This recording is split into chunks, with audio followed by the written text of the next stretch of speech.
Olá, amigos, amigas do programa Encontro com a Justiça. Está começando mais um programa da nossa série de entrevistas com candidatos à presidência do Tribunal de Justiça do Rio de Janeiro, Corregedoria Geral do Rio de Janeiro, e vamos entrevistar também os candidatos à primeira, segunda e terceira vice-presidência nos próximos programas. No programa de hoje, o entrevistado é o desembargador Marcos Basílio.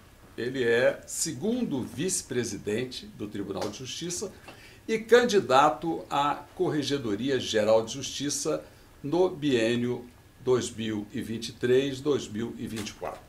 Vamos então dar início a essa entrevista. Desembargador Basílio, muito obrigado pela sua presença, pela sua disponibilidade. Nós queríamos iniciar essa entrevista perguntando: por que razão o senhor quer ser Corregedor-Geral de Justiça? Cumprimento a todos, o do Ciro, o do Damasceno, os professores Vinícius e Alessandra. Eu começaria dizendo um pequeno histórico da minha vida profissional. Eu fui defensor público durante 3 anos, ingressei na magistratura em 1988, basicamente fui um juiz da área criminal. Eu tenho 34 anos de magistratura, 33 em área criminal. Eu vim a ser desembargador em 2005, eu tenho 17 anos em área criminal. E ninguém acreditou que eu era candidato à segunda vice-presidência, porque eu nunca tive um perfil de gestão. E como que eu fui parar na segunda vice-presidência? Quem conhece o tribunal sabe que a segunda vice-presidência fazia apenas a distribuição dos recursos criminais, no segundo grau, habeas corpus, e processava os recursos ordinários constitucional. Era a segunda vice. Quando o desembargador Henrique resolveu ser candidato, ele me chamou e tentou e acabou me convencendo a vir para a segunda vice-presidência, e que o tribunal teria uma transformação em que toda a área criminal do Tribunal de Justiça passaria para o cobertor da segunda vice-presidência. Eu vim como uma missão. Todos sabem que a gente perde a titularidade da Câmara, uma Câmara Criminal que eu estava há 15 anos, para, quando voltar, não sabia para onde eu poderia ir. Mas eu encarei como uma missão. E nós ingressamos na segunda vice-presidência, tivemos grandes alterações, e aí eu vi um lado gestor meu, que eu mesmo não conhecia. A segunda vice-presidência hoje, vocês terão oportunidade de entrevistar o futuro candidato à segunda vice-presidência, ela tem, além de toda a gestão criminal, desde audiência de custódia, vara de execuções penais, criação da vara de vítima menor, varas especializadas, ela tem a admissibilidade do recurso especial e extraordinário na matéria criminal, tem as informações de habeas corpus para as cortes superiores, tem a execução dos crimes, das condenações originárias do Tribunal de Justiça, do órgão especial, e a segunda vice-presidente, então, hoje é, digamos assim, uma empresa.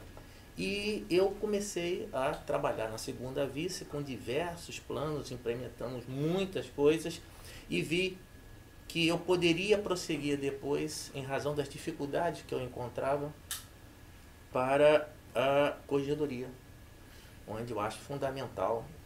O tribunal é um só. O tribunal é o Tribunal de Justiça.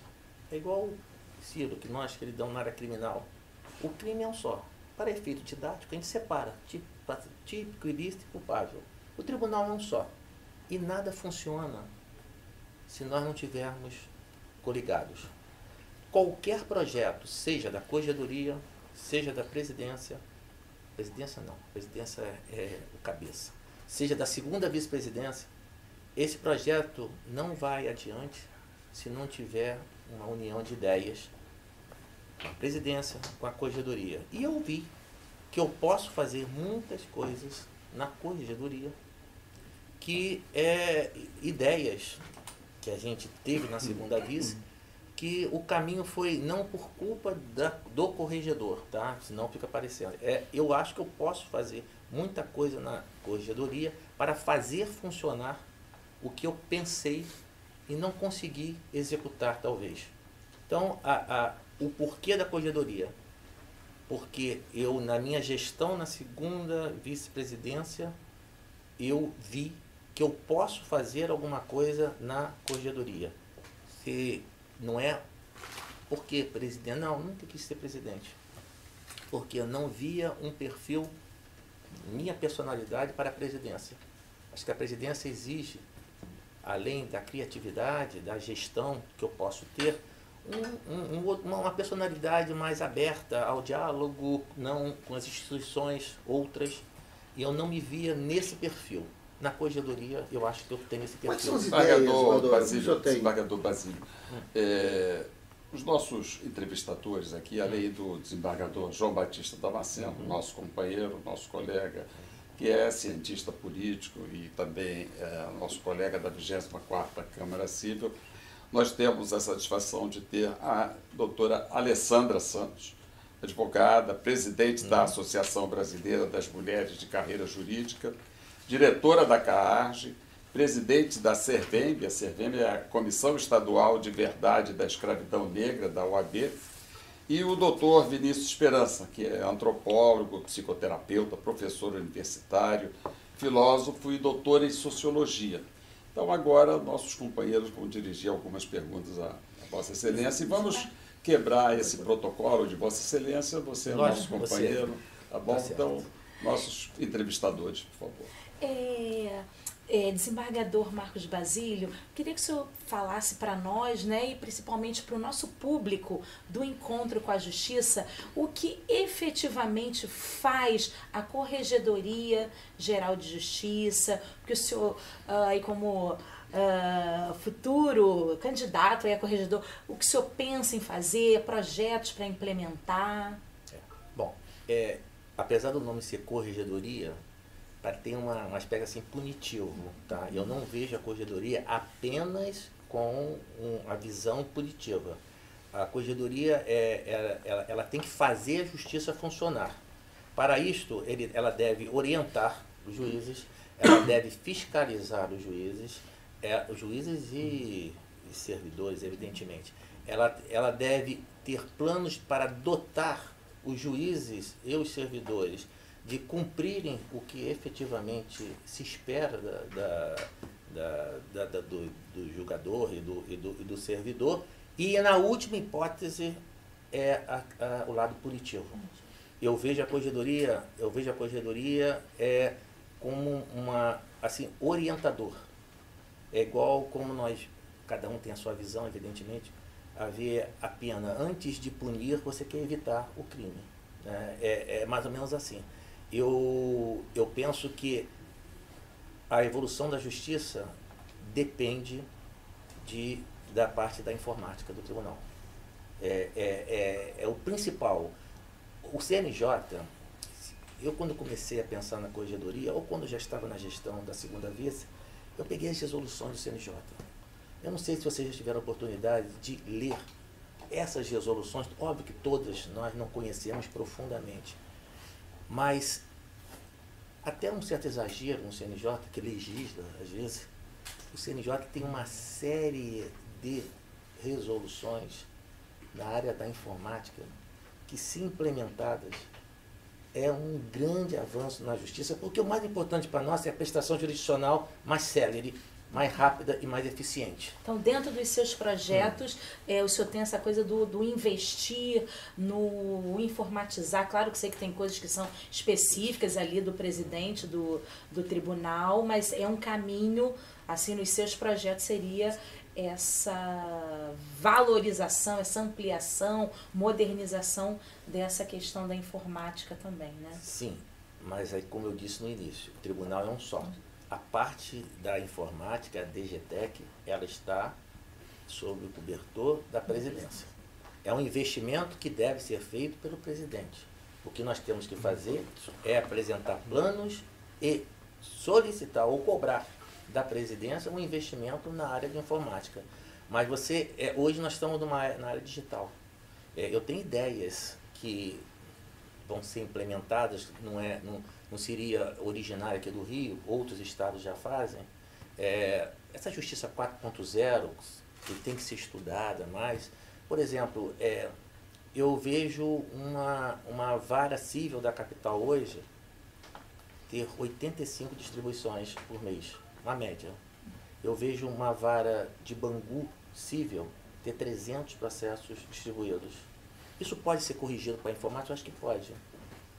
Não precisa nem acabar com as varas regionais, deixa as varas regionais. Mas hoje tudo eletrônico. Nós temos que fazer uma distribuição equitativa com relação a isso. Você vê o seguinte, qual é o grande problema que eu ouço da gestão dos cartórios? A falta de funcionário. É o que se alega sempre. Nós temos que ter um plano piloto. Eu sei que não é simpático ao tribunal, porque não deu certo numa experiência que foi feita numa comarca de ter um cartório único. É difícil. Eu fui a São Paulo. Eu vi como é em São Paulo hoje. São Paulo, a cada 4 varas cíveis, tem um cartório sob a gestão de um juiz escolhido entre os 4, qual vai ser o gestor do cartório. Aqui no Rio, essa ideia não é muito bem-vinda, porque não teria dado certo em 2010 ou 2009. Em Niterói, né? Niterói. Não teria dado certo em 2009, 2010. Mas em São Paulo deu certo. Eu estive lá, eu vi. Então, nós podemos resolver o problema da falta de servidor, não só com concursos preenchendo, mas se nós transformarmos, não sei se 4, 3 ou 3 varas com um cartório só, sob a gestão de um juiz, uma mudança na tentativa de melhorar a prestação jurisdicional. Tudo que eu fizer é visando o quê? O cumprimento da missão principal nossa, que é prestar jurisdição de forma célere. Ninguém vai à justiça porque quer brincar com a justiça. Se a justiça se o cidadão foi à justiça é porque está com problema. Se ele está com problema, ele quer resolver o problema. E o mais mais breve rápido possível. Basílio, eu conheço a experiência de Niterói e fui juiz em Nova Iguaçu por 15 anos. E quando a competência da dívida ativa foi atribuída aos 7 juízes da comarca, foi instituído também um cartório comum. A experiência também não é boa. Essa é uma ideia, claro, que você pode estudar, mas quero citar um segundo exemplo, além do de Niterói, que não deu certo, este cartório comum, tá, da dívida ativa em Nova Iguaçu, que acho que ainda é comum as 7 varas, e foi problemática a gestão disso. Eu já era juiz da comarca há alguns anos, e tivemos os problemas de gestão, o juiz encarregado da gestão do cartório tinha também o cartório da vara, e não foram poucas as vezes em que ocorreram inconformidades, não vou chegar a dizer que chegou a conflito, não, inconformidades de comandos. Um juiz, quer dizer, no exercício da jurisdição, com outro juiz de exercício administrativo. Tá? Então, a experiência também não foi boa. Eu, quando deixei a comarca de Nova Iguaçu em 2012, tá, eu deixei este problema lá. Então, talvez a gente precise pensar nessa questão. Agora, eu queria te trazer, já que você falou da questão de pessoal, a pergunta que eu já fiz, outro colega esteve aqui, aliás, inclusive os candidatos a presidente, e a questão de pessoal. Nós temos um problema, quem vem aqui vem com um problema. Ninguém acessa a justiça como acessa um shopping, um parque de diversões, um resort. Isso aqui é um desaguador de problemas. Nós temos o problema do adoecimento, e de todas as modalidades dos agentes que atuam neste poder. Os serventuários que estão adoecendo, e não são as doenças que ele pode ir ao nono andar, tomar um analgésico e sair. Então, nós temos um problema de adoecimento profissional aqui. Essa questão já me foi trazida, ela está no seu horizonte. O que você acha disso? Eles têm ciência disso, não sei como é que é também na esfera criminal, se é mais brando do que na esfera civil ou família, onde isso é muito presente. Né? O que se pensa disso, do problema e solução desse problema, ou pelo menos, né, a minoração do problema? Essa parte, eu confesso que essa parte, a princípio, né, ficaria mais na presidência de ter um órgão protetor da situação dos servidores. O Damasceno, eu estou no Conselho da Magistratura e fui do Conselho há muito tempo. Eu tenho uma humanização lá muito grande, com pedido de remoções, porque é ato discricionário da administração, mas nós estamos tendo muitos casos realmente, eu não sei se em razão da pandemia, se aumentou, de pessoas não só doentes, o funcionário, parentes, de parentes que precisam do funcionário. Eu não sou contra o trabalho remoto. Eu não sou contra o trabalho remoto. Eu estou aqui e posso dizer isso, que eu estou na segunda vice-presidência, e também no meu gabinete era assim. Eu abri e fechei a segunda vice-presidência em 95% dos dias. Eu estou sempre presente. Eu estou presente. E abri e fechei. Eu posso quase que dizer isso, 95%. Eu estou presente. Mas eu sempre trabalhei com produtividade em trabalho de home office. Eu sempre trabalhei. Eu acho que o mais importante é a produtividade. Evidentemente que na corregedoria existem alguns setores que precisam da presença do servidor no presente. Não pode trabalhar home office. Estou para jogar um caso no conselho em que tem um servidor que tem um problema de saúde desse e requereu um trabalho de home office e foi indeferido porque ele está numa vara que não pode realmente trabalhar home office. Precisa da presença física dele no local, que também é até uma ideia minha. Eu não consigo, na parte criminal, Ciro, quem te vê na VEP muito, em que o apenado que está em liberdade tem que comparecer, ele vai a um balcão para assinar um papel na presença de um servidor, quando a informática poderia resolver isso. Nós temos uma máquina com reconhecimento facial ou coisa parecida, em que resolve o problema do servidor, vai ter um servidor a menos, e da pessoa que não tem que vir para cá. Isso é um dos nossas ideias que nós temos para implementar. Mas nesse momento eu vejo o lado humano também, o lado do servidor.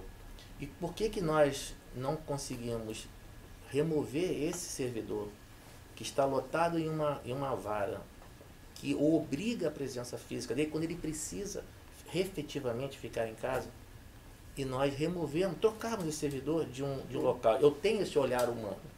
Agora, como nós vamos resolver isso é caso a caso. Sim. É caso a caso.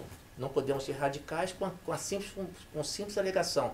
Isso é ato discricionário do corregedor, eu não transfiro, eu não faço, eu não permito, coisa parecida. Mas eu acho que isso é mais um trabalho da presidência, que tem aqui no nono andar, que você citou, evidentemente o nono andar é para uma emergência. Sim. É uma emergência, mas temos que pensar realmente numa proteção do servidor, do adoecimento. Você está falando que os servidores estão adoecendo. Eu acho que a pandemia causou um grande problema. Muito sério. Agravou. Um grande problema. Né? Potencializou. Né? Tem. Parece-me que a corregedoria até já tem uma, aspas, ouvidoria para assédios ou coisa parecida, que também, isso também causa. Isso serve uma crítica a nós, magistrados, nós gestores, que tem alguns magistrados que tratam, não, acho que tem um modo de agir que torna até os servidores também sujeito a uma pressão e a demanda, e acaba transferindo isso. Isso aí vem de cima para baixo, entendeu? Vem de cima para baixo. Quando vem aqui, você reclama aqui, às vezes, o Ciro às vezes cobra umas coisas minhas lá, que eu falei, olha, na segunda vez eu não sei tudo, eu vou cobrar daqui vai cobrar para cá, e vem. O senhor tocou nessa questão aí do assédio, né? Como é que o senhor entende, né, que pode ser combatido, tem que ser combatido com uma ouvidoria, como é que pode ampliar esses canais? O desembargador Damasceno sempre faz perguntas, né, para os outros candidatos nesse sentido. Vou perguntar para ele também, pode ficar tranquilo que a pergunta é igual para todo mundo. Eu acho que a Corregedoria tem uma ouvidoria, um canal específico com relação a esse assédio moral, assédio sexual, etc. Isso é evidente que tem que ser combatido. Basílio, essa pergunta ia ser feita, tá? E o professor Vinícius está querendo fazer a pergunta aqui, mas já que o assunto foi trazido, o problema da ouvidoria é que normalmente é do tribunal, o magistrado ou um servidor. E eu já experimentei o constrangimento de um colega nosso, que estava na corregedoria, quando recebeu ouvidoria para ouvir, né, e encaminhar, não é para instaurar procedimento, não tem função disciplinar, mas mesmo assim eu presenciei o constrangimento do colega ao receber, né, uma reclamação. Porque se referia a outro colega. Você pensa na possibilidade dessa auditoria ser externa, alguém exclusivamente para ouvir, sem o constrangimento causado pelas relações, né, que nós temos o âmbito do poder, né, e apenas para encaminhar os órgãos competentes ou a pessoa que está recebendo. O que você acha da ideia de uma ouvidoria externa? A ouvidoria que tem oficial é da presidência. É da presidência, né? Da presidência, tá? Então, eu não sei se eu vou me meter na área da presidência. A ouvidoria é um colega, né, que é designado pelo presidente. Eu não vejo nenhum problema de termos uma ouvidoria externa, mas não é o caso aqui. Por exemplo, nós pedimos, e está tendo agora, na segunda vice-presidência e na primeira, uma ouvidoria, uma ouvidoria ou um órgão externo fiscalizando nossa distribuição, porque é interno.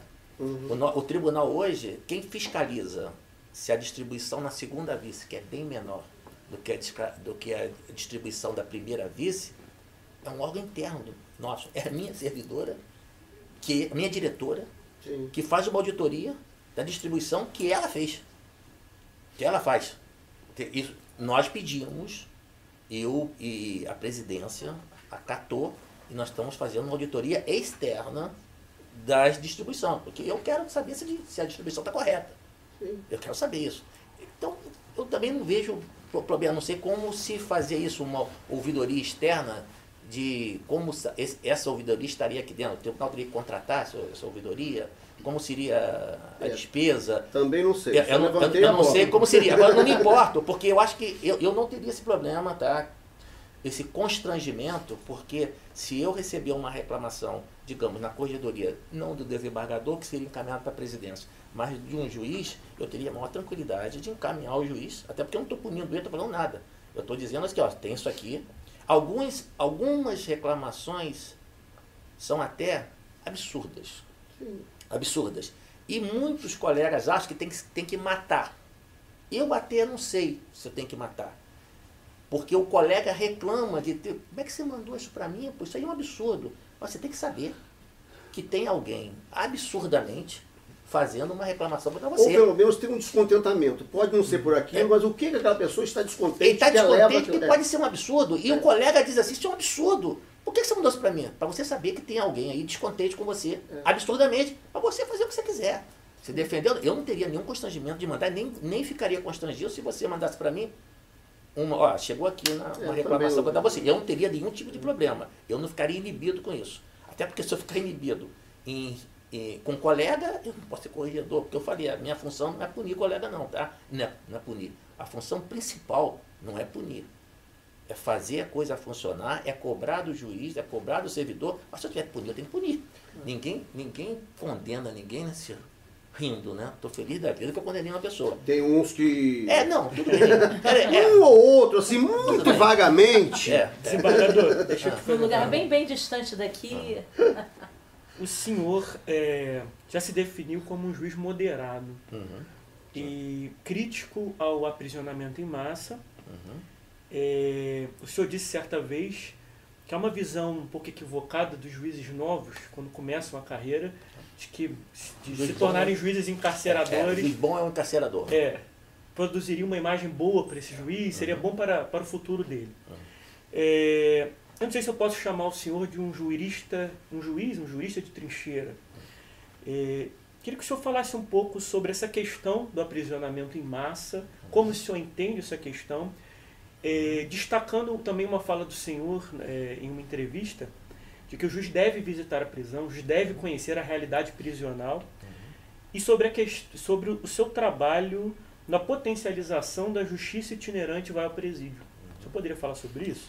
Bom, E depois você vai me lembrar. Tem bastante coisa, né? Se eu esquecer. Bom, com relação ao encarceramento, eu sempre entendi assim, no mudo, tem colegas que concordam, tem colegas que não concordam. Eu sou aquele que acha, eu não sou o abolicionista, eu não sou aquele que absolve todo mundo. Eu acho que a pessoa que praticou um ilícito, em regra, se preencher os requisitos legais, tem que ser punida. Eu sou contra o encarceramento desnecessário. Eu acho que existem outras penas que não é um encarceramento. Não precisa ser encarcerado. O encarceramento é a última medida. Então, como nós vamos mudar isso? Você falou dos juízes novos. Os juízes novos realmente entram. Eu me lembro uma vez o desembargador Roberto Silva Franco, lá de São Paulo, veterano, acho que está vivo ainda, né? Está vivo ainda. O Roberto Silva Franco, ele, numa palestra, ele dizia que isso que você acabou de falar e que eu já devo ter dito realmente. O juiz bom é o juiz... Primeiro, o juiz bom é o juiz civilista, né? Nós, juiz criminalista, não somos. Mas o juiz bom é aquele durão, aquele que encarcera. Isso é uma cultura. Isso é uma cultura. Como é que você conserta isso? Conserta com esses cursos que nós estamos fazendo. Se você... hoje, essa semana, se encerrou um curso na Emerge, em que foi Direito Penal, Processo Penal. Os palestrantes são todos... O senhor é professor emérito da Emerge. Da Emerge, professor emérito da Emerge. Os palestrantes todos são palestrantes contra o encarceramento em massa, sem exceção. Como é que se muda isso? É a cultura que tem que ser mudada com palestras. Nós fizemos aqui, na segunda vice-presidência, trouxemos 4, porque hoje o STJ, por incrível que pareça, o STJ hoje é mais liberal. Né? O STJ hoje não é mais um STJ encarcerador. Não é. E nós trouxemos ministros aqui, convocamos, que é difícil convocar juiz, obviamente desembargador não é convocado, é convidado, mas os juízes são convocados para assistir a palestra na expectativa dos ministros ou dos palestrantes convencerem os juízes a mudarem esse entendimento de encarceramento é a melhor solução. Com relação à visita do juiz ao presídio, eu acho que deveria ser obrigatória. E vai ser. Vai ser. Há uma resolução do CNJ no forno em que obriga o juiz criminal a ir, não sei se é uma vez por semestre ou uma vez por ano, aos presídios. Inclusive saiu agora um ato da CNJ proibindo, não é proibindo, é que o juiz, para ir ao presídio, ele deve comunicar à presidência do tribunal. Mas vai sair um outro ato, que vai ter uma escala. No mês de abril, os juízes da primeira, segunda, terceira e quarta vara vão ter que... Isso não saiu antes ainda por questões políticas de classe. Porque alguns juízes são contra essa obrigatoriedade de ir ao presídio. Com essa notícia alvissareira de evolução do CNJ, vamos dar um pequeno intervalo e voltamos já. Estamos entrevistando, neste momento, o desembargador Marcos Basílio, candidato à Corregedoria Geral de Justiça do Rio de Janeiro.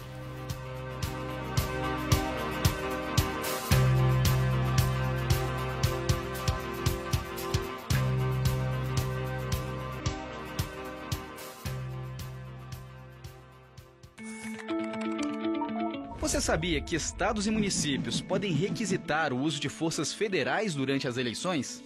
As tropas podem ajudar a garantir a liberdade do voto e a normalidade da votação e da apuração, assim como auxiliar no transporte das urnas eletrônicas. Para isso, os tribunais regionais eleitorais devem enviar um requerimento ao Tribunal Superior Eleitoral. No TSE, os ministros analisam os pedidos em sessão plenária. Se a solicitação for aceita, as cidades podem contar com o reforço de tropas federais durante a eleição.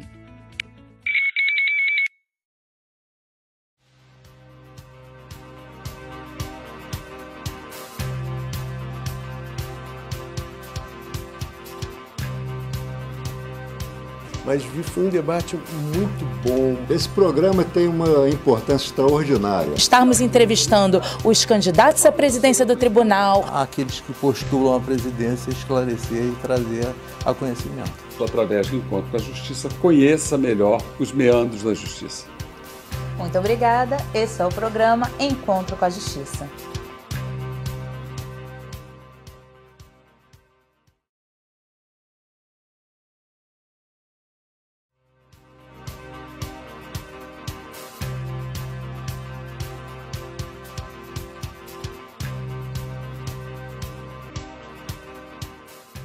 Desembargador, aproveitando esse gancho, gostaria de perguntar de que forma a Corregedoria pode contribuir para essa questão e, segundo, como o senhor explicaria para um leigo ou para um estudante de direito sobre a importância da visita do magistrado aos presídios?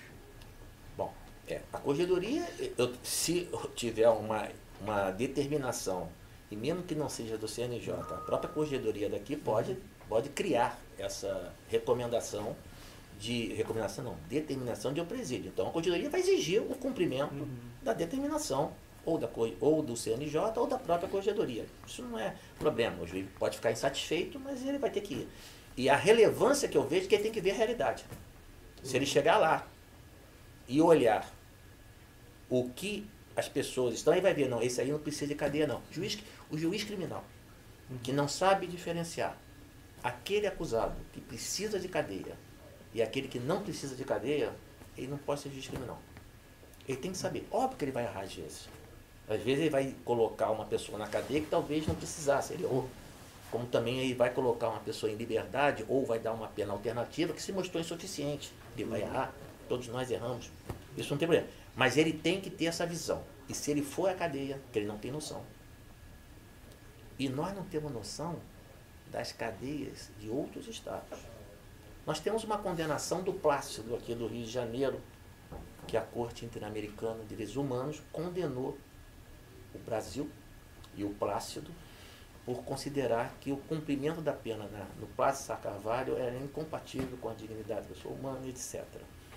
E os presos do Plácido, cada dia de prisão corresponde a 2 dias de cumprimento de pena. Isso é uma condenação que está implementado na VEP. Está implementado, mas lá em Pernambuco, que é o Pedrinhas, os desembargadores de lá, ou a Justiça Criminal lá de Pernambuco, entende que não é obrigatória essa decisão da Corte, que não tem que seguir essa orientação da Corte, e pediram, o CNJ, pediu para que nós, que implementamos aqui no Rio, fôssemos lá conversar com o pessoal, com a palestra do pessoal de Pedrinhas, e nós fomos ao presídio de Pedrinhas. Minto, eu não fui ao presídio por questões familiares, saúde, e no dia não compareci. Mas uma equipe nossa foi lá. Eles ficaram espantados. Ainda é 10 vezes pior. Então é muito ruim. Do que daquilo, mas é 10 vezes pior. Eu fui no Plácido. O Plácido estava condenado. Eu queria saber o que nós fizemos, que foi antes de nós assumirmos a segunda vice, o que nós fizemos para que nós possamos pedir à Corte que suspenda a decisão. O Plácido hoje não é a situação. Olha, não estou falando no presídio que não é uma situação desesperadora. Aqui no sistema nosso tem presídios em situação bem pior do que o Plácido Sá Carvalho. Bem pior. Inclusive, Ciro, como eu disse que eu sou uma pessoa do diálogo, eu acho que nada funciona. O tribunal não vai funcionar se tiver o corregedor brigando com o presidente, brigando com o segundo vice, ou coisa parecida. Não vai funcionar. Um vai boicotar o outro e não vai sair nada. Porque tudo depende um do outro. Eu, na segunda vez, não faço nada. Eu crio uma vara especializada, como você viu. A corregedoria não manda funcionário, não vai funcionar a vara. Eu vou fingir que estou resolvendo um problema. Porque eu criei uma vara especializada para menores, na vítimas menores. Eu tenho que ter uma estrutura lá, técnica, com psicólogo, assistente social. Não adianta. Mas não sou eu não tenho a gestão na segunda vice de lotar um assistente social lá, ou um psicólogo. Mas já que estamos nesse tema, você vai assumir a corregedoria e vai ampliar essa sua visão. Você teve a sensibilidade de criar, junto com a presidência, uma vara especializada em criança e adolescente vítima de violência. Mas eu essa semana mandei para o corregedor atual uma questão muito grave, que é a questão da violência que a justiça pratica contra a criança na sua prestação jurisdicional. A hipótese é a seguinte: uma criança com 3 anos de idade Quer dizer, os seus interessados, seus familiares, entraram com processo de guarda. 3 anos depois, ou seja, agora em 2022, esse processo de guarda não foi resolvido. É sabido, o doutor Vinícius é professor disso, é mestre nisso, dos problemas mentais que esse tipo de insegurança jurídica causa numa criança. Sobretudo uma criança dos 3 anos aos 6 anos. E a justiça não deu a resposta. Como você pretende enfrentar essa questão da negação da justiça, negação do reconhecimento dos direitos de crianças e adolescentes pela falta de celeridade que a lei impõe nos processos que envolvem crianças e adolescentes? Ô Ciro, nós vamos sair da mesma, desde o início da nossa conversa. Eu tenho que fazer a coisa funcionar. Eu tenho, e a prestação jurisdicional tem que ser séria, principalmente no caso desse de criança. Eu tenho que cobrar dos juízes das varas específicas. Família, no caso? Família ou... Infância, não só... Por exemplo, eu tenho um caso, Ciro, que foi julgado no órgão, em que na época da pandemia houve um atraso e uma criança estaria sob a guarda compartilhada e na época da pandemia, monocraticamente foi dada uma decisão de um relator que autorizou a mãe a ir para São Paulo com a criança, monocraticamente. E o pai, inconformado com aquela mudança, ele entrou com agravo interno contra a decisão monocrática do relator, e o processo já tinha 2 anos e o agravo interno não era julgado. E quando foi para o órgão, o mandado de segurança no órgão, eu chegando no órgão, eu recebo todos os advogados, a senhora como advogada, não há um advogado, isso eu desafio, em 34 anos, que tenha um advogado que tenha dito que não foi recebido em meu gabinete. Hoje, na segunda vice, ele é recebido com ou sem agenda, mas vai ser colocado na agenda que ele esteve comigo. Isso é um outro ponto que também eu acho, bem... A gente sabe que tem alguns colegas que tem... Eu gosto de receber o advogado. E quando eu dei a decisão dizendo o seguinte, olha, isso é um absurdo. Essa decisão monocrática do relator, ela é totalmente descabida. E aí, Ciro, eu vi votos de colega contrário, me penitenciando o seguinte, 2 anos e meio depois, eu ia mudar uma situação, eu ia mandar voltar a criança para ficar com o pai, quando a criança já estava 2 anos e pouco com a mãe em São Paulo, e eu ia mudar toda a estrutura dessa criança em razão de quê? Da falta de celeridade na prestação jurisdicional. Quando nós criamos a vara vítima-criança, foi com a finalidade de proteger quem? A criança, evidentemente. Agora, criar a vara sem a estrutura necessária para ela funcionar de forma séria para proteger a criança, é jogar para a plateia. É jogar para a plateia. É o que na área criminal, vamos botar pena de 200 anos para quem fizer isso, não engana ninguém. Entendeu? Agora, vou te dizer, Ciro, vou contar, porque eu posso falar de coisas que eu estou fazendo aqui que eu quero fazer mais depois, como eu tenho a visão criminal. Obviamente que a corregedoria vai olhar também para a área criminal, a área de menor, que nós fizemos. O primeiro ato nosso foi lançar a pedra fundamental do NAI, que não saiu. Não saiu por causa de quê? Você acompanha isso. Nós conseguimos em 1 mês um terreno, projeto pronto, e nós vamos fechar a administração, não conseguimos nem capinar o terreno. Pela burocracia, pela burocracia que existe no Estado. Na custódia, as pessoas não conhecem a custódia. Ciro, não conhecem a custódia. Nessa palestra mesmo, dessa semana aí, um colega nosso, magistrado federal, falou, e quando acabou eu falei com ele assim, olha, custódia não é isso não. A custódia tem muita coisa além daquele saber se houve violência ou se não houve violência. Na custódia, Ciro, para criança, por exemplo, se uma mãe é presa, tem uma psicóloga lá, que antes de chegar na audiência, ela vai perguntar se ela tem filho? Tem. Cadê seu filho? Está em casa. Mas quem está cuidando dela? Nós saímos, eu e meu marido, nós fomos presos. Nós vamos lá buscar essa criança. Isso é na custódia. Vai lá buscar essa criança que está trancada em casa, sem saber o que aconteceu com os pais. Quando a pessoa na custódia é solta, ela tem uma entrevista anterior. para saber se tem filho menor, porque tem aquela decisão do Supremo, que se for filho menor, tem direito a ficar na prisão domiciliar. Quando ela é solta, ela passa para o psicólogo, com assistente social, que encaminha para todos os órgãos. Isso não é divulgado. A custódia tem a ideia de que a custódia é apenas para saber sobre violência policial. Isso é inibitório, eu acho que inibe. E aquele despacho padrão, convolando a prisão em flagrante e prisão preventiva. Eu vou dizer uma coisa para você, que eu ouço muita crítica, a custódia está sob meu cobertor. Então a responsabilidade da custódia é minha. Se acontecer alguma coisa errada, eu digo mesmo, é o Tribunal de Justiça, aí vai caindo. Para quem? Para mim, tá, meu cobertor. A custódia hoje é o que é possível fazer. Nós temos 9 juízes na custódia do Rio, sob a supervisão de uma juíza, que é a 29ª Vara Criminal, temos 9 juízes lá.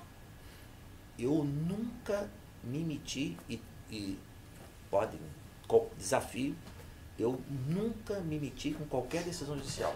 Seja aquela que solta demais e sendo aquele que prende demais. Mas aí que tá. Não se meteu e não deve mesmo, né? Não me meto. Temos que respeitar a independência judicial.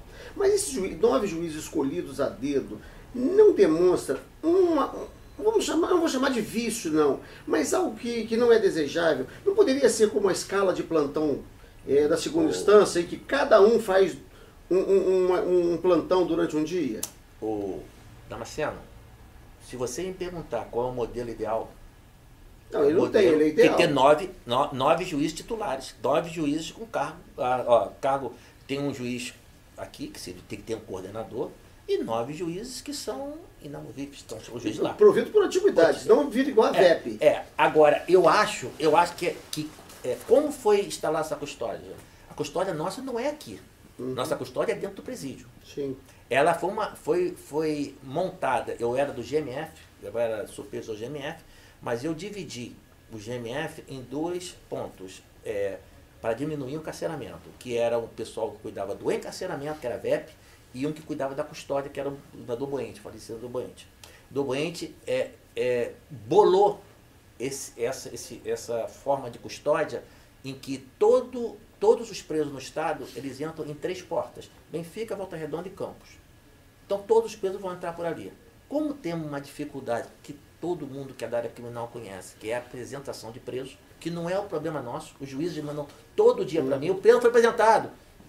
Eu sei, eu ligo para a secretária e cobro. Estou fazendo licitação, estou consertando os carros, mas não depende de mim. Ela vai apresentar. E não apresenta os presos, na custódia não tem problema. Porque os presos estão dentro do presídio, nós estamos lá dentro. Levar esses juízes para dentro do presídio era uma loucura. Nós montamos lá, não sei se você conhece a custódia, nós montamos uma estrutura lá que tem desde psicólogo, assistente social, a carceragem, as salas do MP, a sala da defensoria, sala da OAB, 4 salas de audiência. Nós levamos os juízes para lá. Não foram escolhidos a dedo, foram juízes que tinham. Que antes de mim já era não assim. Pode ser assim, todos. Na escala. Primeira vara, segunda vara, terceira vara, primeira vara criminal, segunda vara criminal, ou só o pessoal do crime. Primeira criminal, segunda criminal, terceira criminal. Aí, quando acabou, volta ao primeiro. Eu acho que na prática não vai funcionar. Porque o plantão não funciona. Os juízes da custódia são expertos na custódia. Os juízes da custódia ali, eu não quero fazer comentários sobre os juízes, que eu tenho um juízo de valor de cada um deles que estão lá. Nenhum é por dedo. Como você falou, por dedo, escolhido a dedo. Assim, como eu disse para vocês que eu fui a São Paulo ver aquela experiência que você acabou até de achar que não é boa, que eu acho o seguinte, ninguém faz isso numa hora só. Então deixa eu perguntar sobre isso. Né?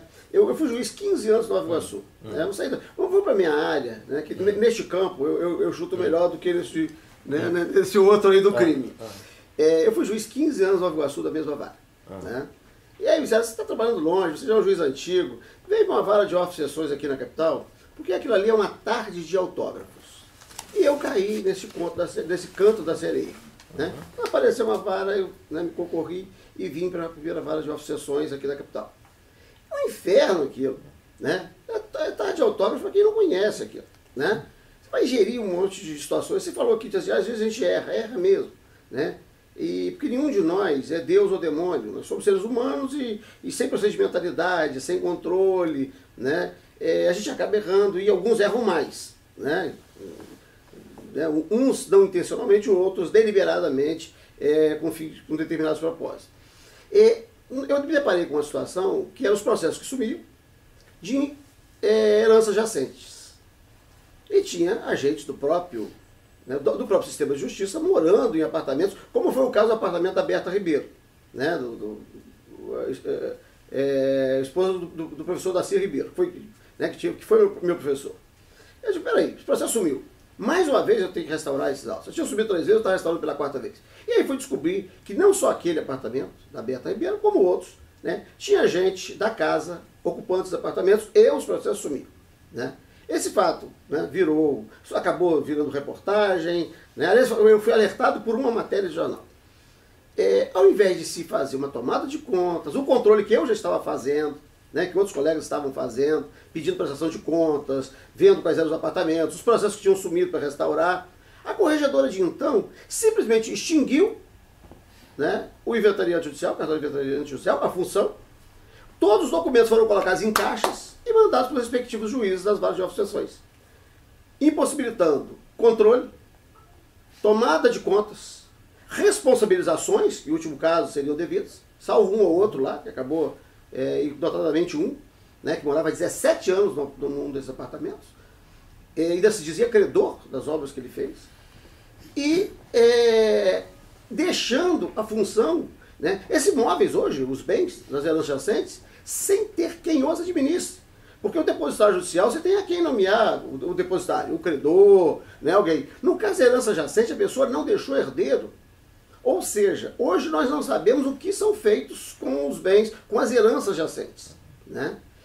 Não é melhor criar um cartório, aí foi uma sugestão, né, criar um cartório de inventariante judicial e fazer controle com tomada de conta regular, como estava sendo feito, né, quando eu assumi lá, inclusive com a própria inventariante. É uma moça tão honesta que ela morava no apartamento, ela era inventariante judicial, ela morava no apartamento, locado por preço de mercado, onde ela figurava como locadora, inventariante judicial, e como locatária, onde ela prestava mensalmente, religiosamente, né, o aluguel e se atribuía o recibo. Uma coisa tão transparente, mas quer dizer, você viu uma boa-fé, a boa-fé é acompanhada de burrice, né, porque ninguém celebra o contrato, né, inventariante e locatário, locador-locatário, e dava o recibo e anotava isso bonitinho.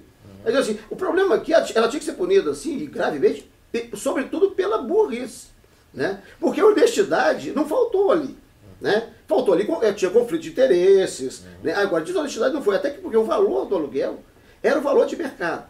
Né? Então, no caso dela, era possível fazer a tomada de contas, como tinha que fazer com os outros. Hoje não existe essa possibilidade de tomar contas, nem de saber o que está sendo feito com esses bens que deve ingressar no patrimônio público. Você não acha que é possível fazer isso com regular controle e tomada de conta?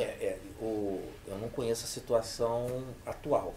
Eu me lembro, como membro do Conselho da Magistratura, que nós tivemos vários problemas, porque ou por má fé, ou por má administração, ou por falta de pessoal. E com o meu objetivo, burrice. Né? Esse é por minha conta. Os cartórios não tinham nenhuma estrutura, e isso permitiu o que você falou, que nós ouvíamos no processo, locações estranhas, ocupação desses imóveis, por não ter fiscalização nenhuma. Provavelmente, em razão da ausência de funcionários, ou ausência de uma equipe técnica que pudesse atuar na boa administração desses imóveis, a corregedora resolveu acabar, e pelo que você está me contando, ela passou então para cada um dos juízes de órfão essa fiscalização, que também não vai ter. Não vai ter. Não tem hoje que nomear. A gente tem que estudar. Mas como estava na época, também era um caos.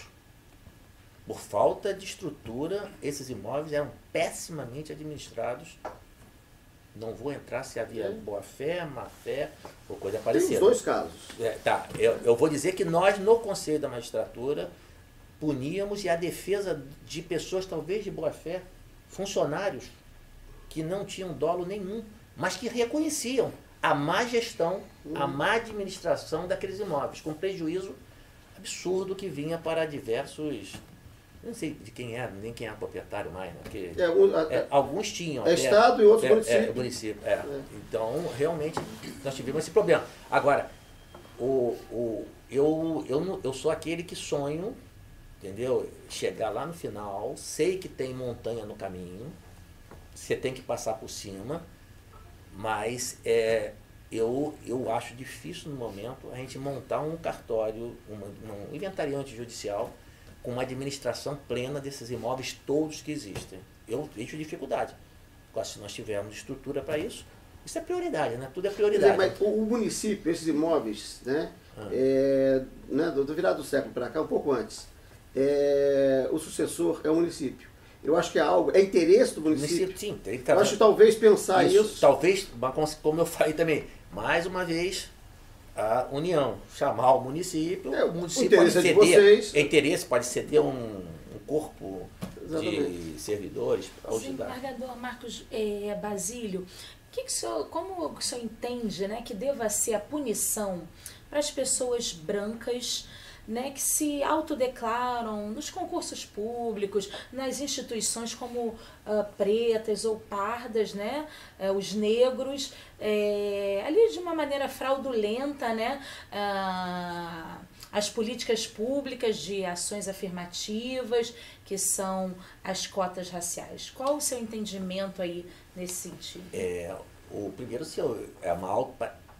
pelo que eu tenho conhecimento, né, na hora de se inscrever você pode fazer a autodeclaração.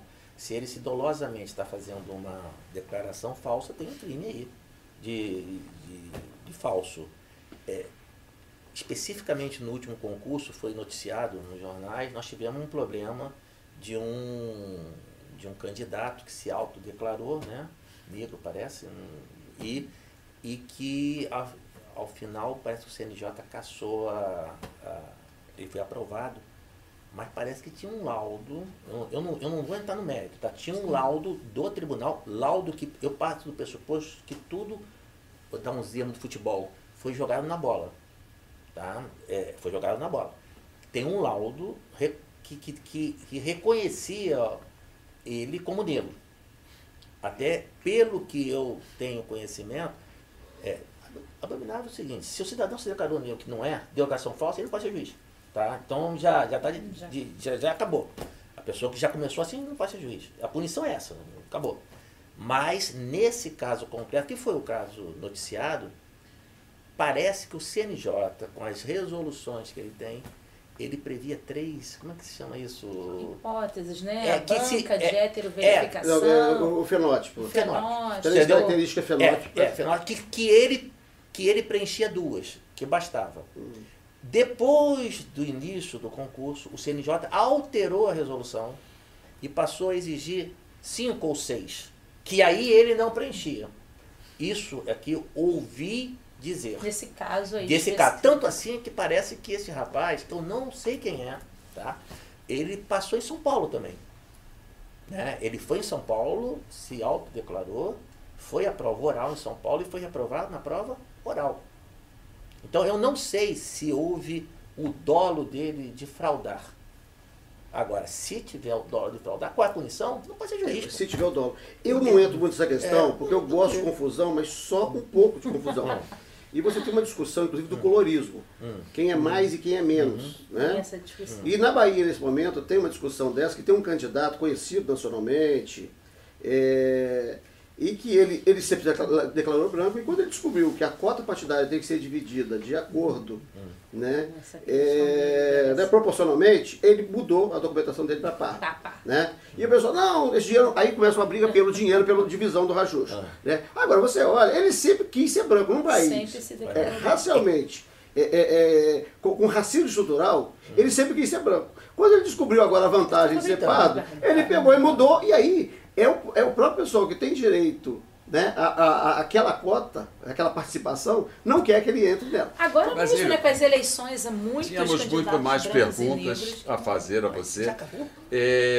Mas o nosso tempo está no fim e nós queríamos que você dedicasse esses últimos 6 minutos às suas considerações finais, falar sobre as suas propostas, sobre efetivamente como você pretende ser o nosso Corregedor-Geral de Justiça e como corregedor, como pretende tratar dos nossos cidadãos serventuários e dos nossos juízes que precisam tanto de um aperfeiçoamento.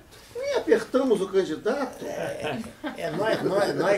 Nós enveredamos para as conversas, entendeu? Mais de paralelas à corregedoria que ficamos sem falar sobre as ideias da corregedoria. Eu vou distribuir na semana que vem uma carta aos colegas colocando os planos. Não é um plano igual os políticos fazem, que manda um livro. Essas são as ideias que nós temos e de fazer a coisa funcionar. Eu acho que a obrigação do gestor é fazer a coisa funcionar. E para a coisa funcionar, eu tenho que orientar. Ciro Damasceno, é fundamental trabalhar junto com a ESAGE e a EMERGE. EMERGE com o juiz. Fazer o juiz ir à EMERGE para se aperfeiçoar. Fazer o funcionário vai à ESAGE para pegar hora, porque ele precisa de hora. Nós temos que preparar os nossos funcionários, que eles chegam aqui qualificados. Passar esse concurso aí não está fácil não, de serventuário. Mas nós verificamos que na prática toda essa informática que é necessário implementar, vamos dizer no crime, o CEU da VEP, vamos falar do BNMP, que é o mandado de prisão, que nós estamos vendo os escândalos, aí os erros. O funcionário não está preparado para alimentar esse banco de dados. Então nós temos que, primeiro, como eu disse aqui desde o início, eu não vejo a corregedoria com a principal função punitiva. A corregedoria, ela é orientadora, ela é fiscalizadora e no final ela é punitiva, quando merece punir. Mas nós temos que preparar os servidores para que possam desempenhar a função. Eu não sonho em trazer os servidores, isso serve para os magistrados, para assim, nós estamos trabalhando todos juntos. Eu não posso ter um servidor, como aquele assim, brincando, sextou, né? Sextou, acabou. Cara, eu tenho que trazer o servidor para a gente, ele tem que se sentir agasalhado por nós. Acolhido por nós. Nós temos que ter o funcionário ao nosso lado. E nós temos que dotar esse funcionário de condições de ele poder exercer essa função. Isso é uma meta minha. ESAGE, concursos de preparo dos servidores, muito mais coisa, a OAB, porta aberta. Entendeu? Meu pai foi advogado, morreu aos 93 anos como advogado, defensor público, mas advogado. Então eu sempre vi assim, com meu pai falar assim, estou aqui desde 2 horas, não consegui ser atendido. Eu falava assim, representa. Ele falou assim, não pode representar? Pô, não é possível. O advogado ser acolhido, e isso é uma característica minha. Trabalho sempre, estou sempre presente, sempre aberto ao diálogo, tenho uma personalidade fechada e não mudo. É minha personalidade, é fechada, todo mundo sabe que é. E os colegas falam isso, mas você é muito fechado. Eu sou fechado, mas quem vai no meu gabinete, eu estou totalmente aberto. Converso com todo mundo. Com abrir as portas para o advogado, eu vou cobrar isso dos juízes. Horário de audiência, são coisas que parecem bobas.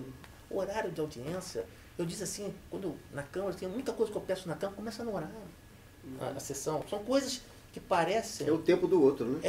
Parece assim, são coisas simples, básicas, mas que fazem a diferença, né? Marcava audiência tudo 13 horas, você lembra no crime? Ficava o advogado até as 6 horas esperando uma audiência que era das 13 horas. Mas eu só posso cobrar de quem eu dei estrutura para ele funcionar. Então, companheiros, companheiras, esse foi o nosso encontro com a Justiça de hoje. O nosso entrevistado foi o desembargador Marcos Basílio, segundo vice-presidente do Tribunal de Justiça e candidato à Corregedoria Geral de Justiça. Os nossos entrevistadores foram o desembargador João Batista Damasceno, o doutor Vinícius Esperança e a doutora Alessandra Santos. Este programa teve a produção de Celso Goulart, a direção de Frederico Kauper, o operário do audiovisual, e Rogéria Cardial, HTA. Até o próximo Encontro com a Justiça.